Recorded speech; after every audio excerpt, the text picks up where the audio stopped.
The renal excretion, the kidney serves as primary and major organ for removal of most of the drugs, which is constituted by the microunit known as nephron. Then there is pulmonary excretion, जो volatile हैं, lipophilics substances हैं, जिनका volatile general anaesthetics है. These are excreted by the lungs. Then there is biliary excretion जो है for certain drugs like erythromycin, novobiocin, इनका जो है बाइल के थ्रू excretion होता है. Also excretion is through various body fluids like I said sweat and saliva का मैंने example दिया आपको sweat का. Then there is milk.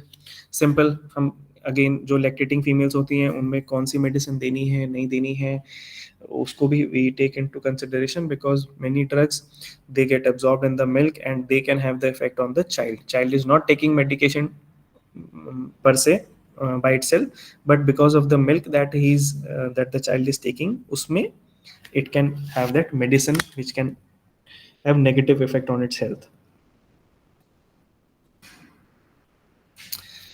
Then comes adverse drug reactions and drug toxicities.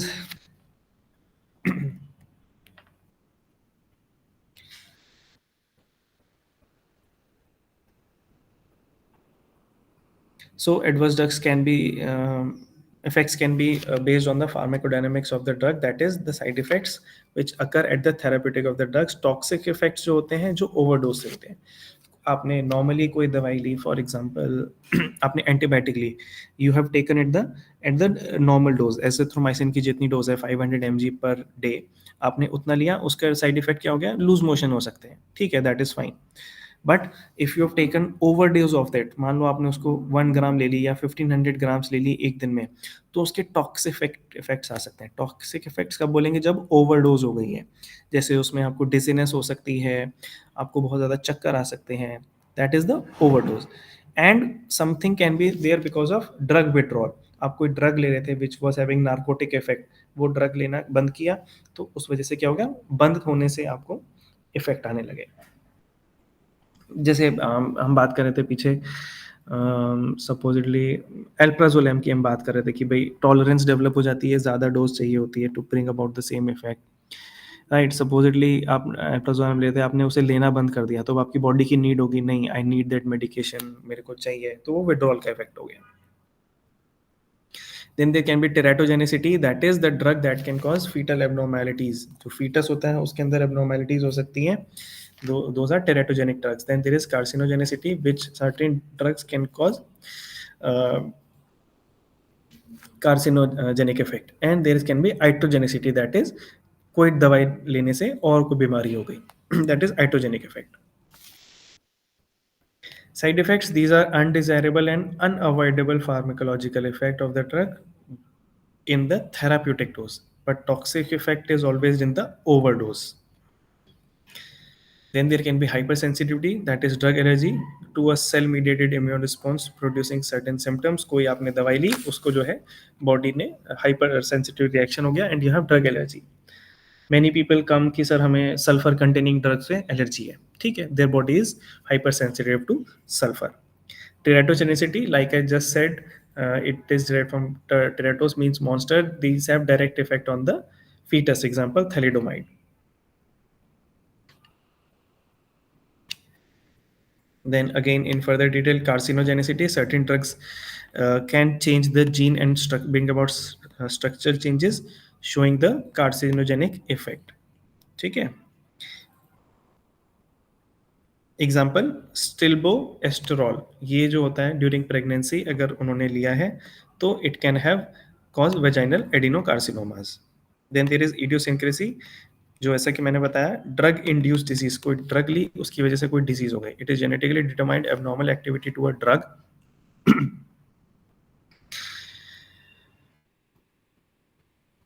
Then there is poisoning, is a substance which endangers the life due to its toxic reaction या poisoning of certain vital function of the body.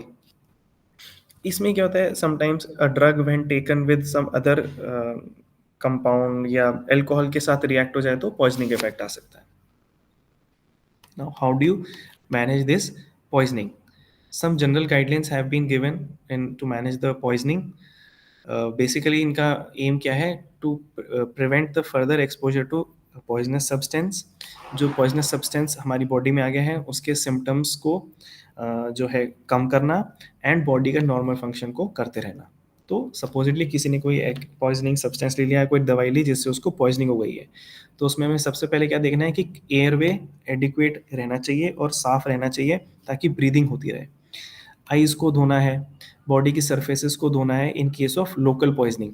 जैसे मैंने एक patient देखा था, वो battery पे काम कर रहा था, बैटरी फट गई, जो इन्वर्टर बैटरी होती है, एंड उसकी वजह से उसकी बॉडी पे इफेक्ट था, उसकी आइज़ पे था, उसकी बॉडी पे था। सो सबसे पहले हमने जो चीज़ करी थी, we removed his clothes, because उसके क्लोथ्स पे जो था वो एसिड और केमिकल था। जब तक उन वो क्लोथ्स पहने रखेगा, वो acid and chemical would get absorb from the nose, it would go into the eyes and it would be absorbed by the skin. So first thing we did was we removed his clothes, then we gave him a bath. उसको bath देने से क्या हुआ, जो भी body पे लगा हुआ है वो सारे केमिकल जो है वहां से रिमूव हो गए। ये बॉडी सरफेस की बात करें। गैस्ट्रिक लिवाज मतलब किसी ने अगर इंजेस्ट कर लिया है तो उसको पेट को उसको साफ करना, आपने और ज़्यादा उसमें फ्लूइड्स डाला या और ऐसे केमिकल डाला जिससे जो है उसको उल्टी आ जाएगी, तो जो बॉडी में ड्रग है जितना एब्जॉर्ब हो गया वो बात की बात हो गई। लाइक आई सेड यहाँ पे, if you see the cursor, the guidelines are aim to prevent further exposure. एक फर्दर एक्सपोजर मतलब जब तक वो केमिकल रहेगा उतनी देर तक एक्सपोजर रहेगा, to remove that chemical so that the exposure is stop. उसको उल्टी करा दी ताकि वो एजेंट नहीं है वहाँ पे। Then alleviation of the symptoms of poisoning. अब क्योंकि कुछ वो एजेंट जो है स्टमक में गया था, कुछ एब्जॉर्ब हुआ होगा, उसके जो सिम्टम्स आएंगे उनको कम करना, एंड कोशिश करना कि उनकी वजह से जो है body maintains the vital body functions.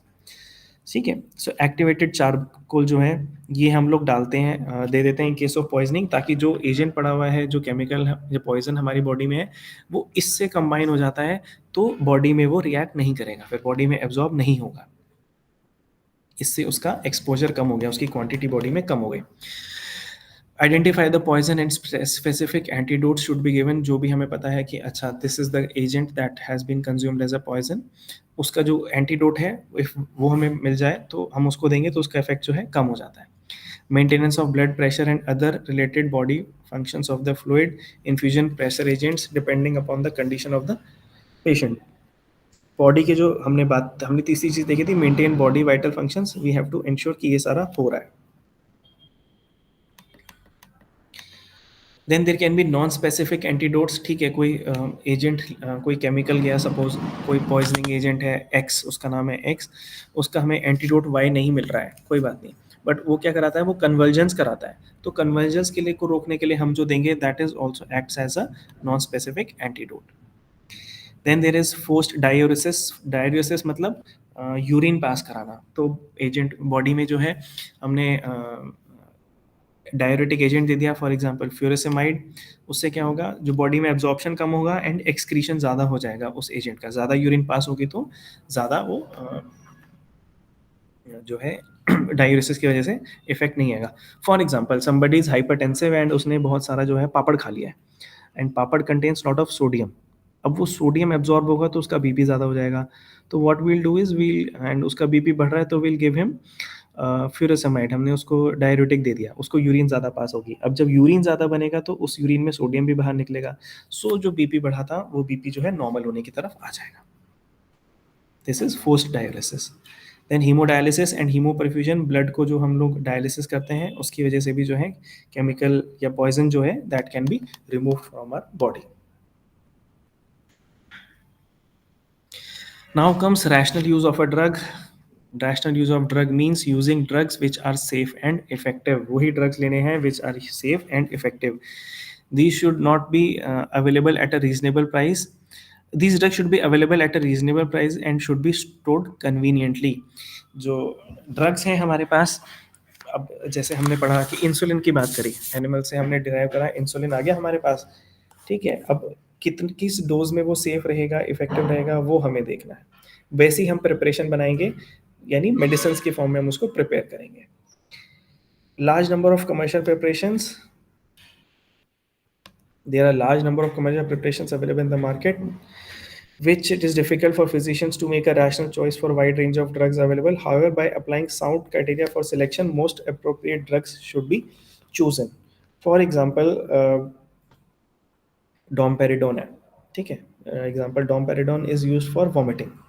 अब उसकी टैबलेट भी आती है, उसका सिरप भी आता है। अब अगर पेशेंट जो है बच्चा है, 2 साल का है, व्हाट वुड योर डिसीजन भी, उसको टैबलेट दें या उसको सिरप दें? ऑब्वियसली आप उसको सिरप दोगे because it is difficult for them to take that medicine. ठीक है, हाँ सिरप अवेलेबल नहीं है, you'll take the medicine because medicine is in the adult dose, you'll break it into 4-5 pieces, you'll crush it, you'll mix it in water and then you can give it. ठीक है, that is done in case liquid solution is not available for that particular drug. But this is what large number of commercial preparation is available, but based on our situation we'll use the most appropriate drug for the situation. Then physicians decision making, the knowledge about the pharmacological properties of drug and ability to deal with demanding patient and aggressive drug promotion by pharmaceutical companies all influence the prescriber. And up to date knowledge about drugs and ability to deal with the patient and pharmaceutical companies will make it easier for doctors to select the right formulation. अब मैं इसका बहुत आपको simple सा example देता हूँ। एक antibiotic आई थी डॉक्सीसाइक्लिन। डॉक्सीसाइक्लिन बोलते थे कोविड में दे दो। Now, a few years back, doxycycline used to cost 18 rupees for 10 tablets. इतना सस्ता था वो। ठीक है, बट अब फार्माकोलॉजिकल कंपनीज ने क्या करा, उसके साथ में दे स्टार्टेड एडिंग लैक्टोबैसिलस, जो गट के लिए जो बैक्टीरिया होता है वो भी ऐड करने लगे। नाउ दैट सेम टैबलेट जो 18 रुपए की 10 आती थी, now they cost 84 rupees for 10 tablets, just because they have added lactobacillus.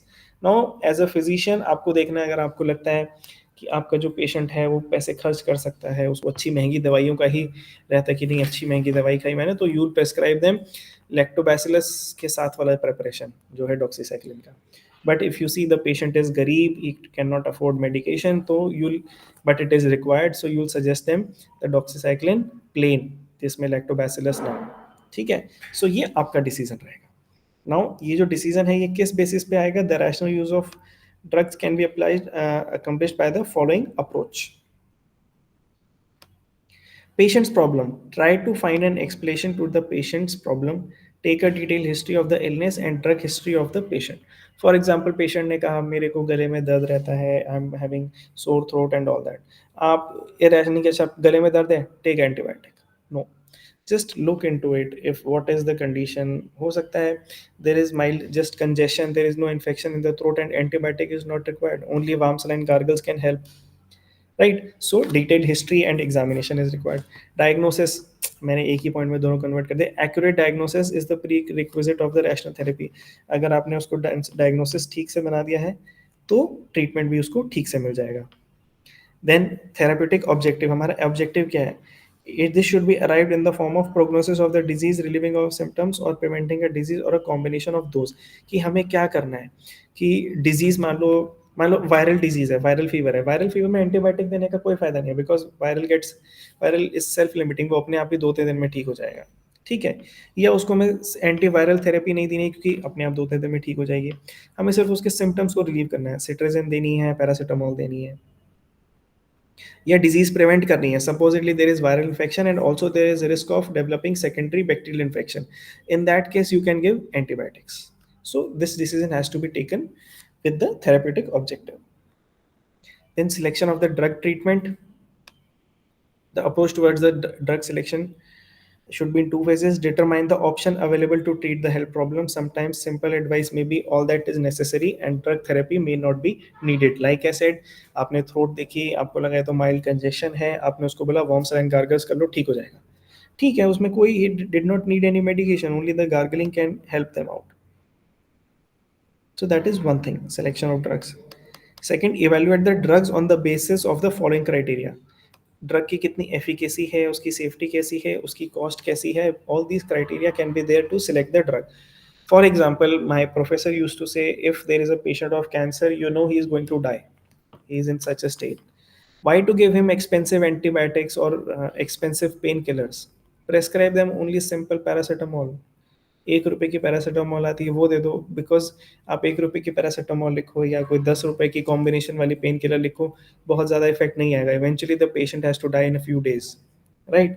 So based on that your decision should be taken. The cost, which is more suitable, paracetamol is easily digestible by the body as compared to other combination of drugs.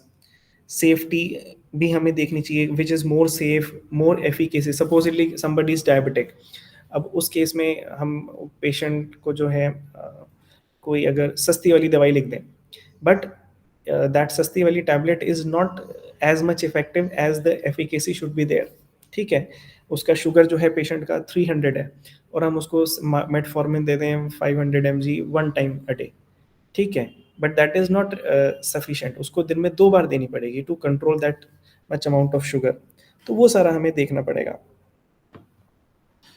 Ease of administration and storage requirement, अब कोई अगर बच्चा है उसको आप tablets prescribe नहीं करो, all these things help you in making the correct decision of what medicine to be given. Start the treatment.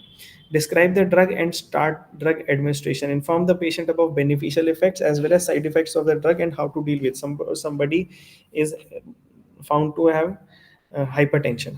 आपने उसको दवाई लिख के दे दी, यार take this medication in the morning, that's it.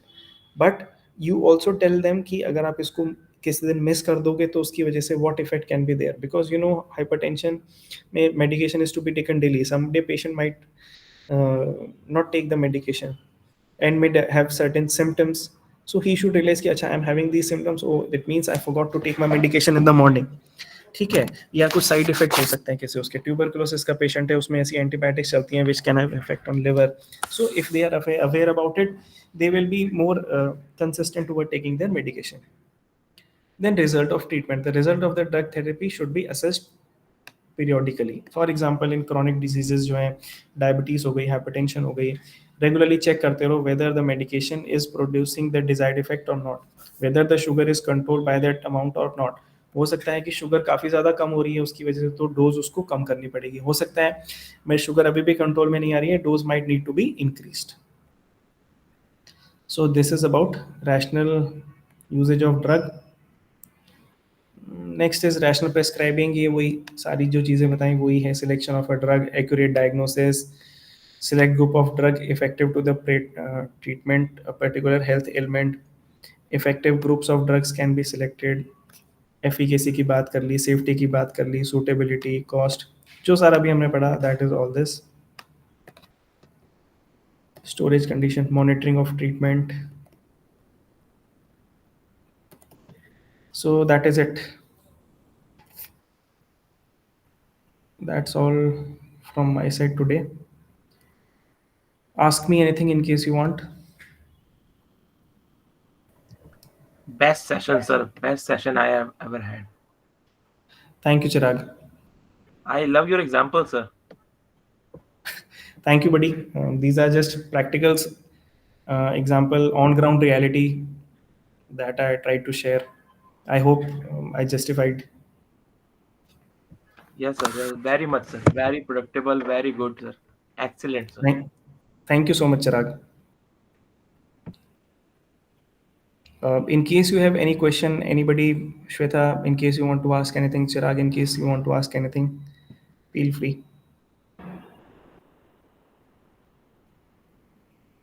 चलो, then let's call it the day।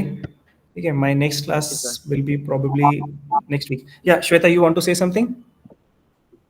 No, sir, the session was good, sir. Okay, I had a lot of examples. Thank you, sir. thank you so much।